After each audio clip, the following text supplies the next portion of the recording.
গ্ৰন্থকথালৈ আপোনালোকক স্বাগতম। মই নৱজিৎ ডেকা। পাঠ কৰিবলৈ লৈছোঁ প্ৰীতিৰেখা ভূঞাৰ গল্প কোৱা শকুন্তলা। গ্ৰন্থকথা।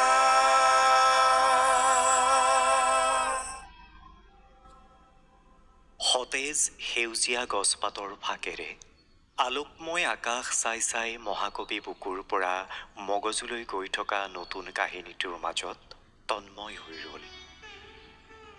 অলপতে মাত্ৰ তেজমঙহৰ গল্পটো শেষ কৰি উঠিছে। এতিয়া নতুনকৈ লিখিবলগীয়া কাহিনী এটাৰ প্ৰজনন কাল। অভ্যন্তৰৰ একোণত ইয়াৰ বীজে স্থিতি লৈছিল বহু বছৰ আগত।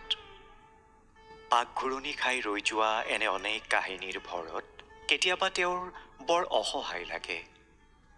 ঠাউকতে একো লিখিব নোৱাৰি, তেতিয়া কাকো ক'বও নোৱাৰি।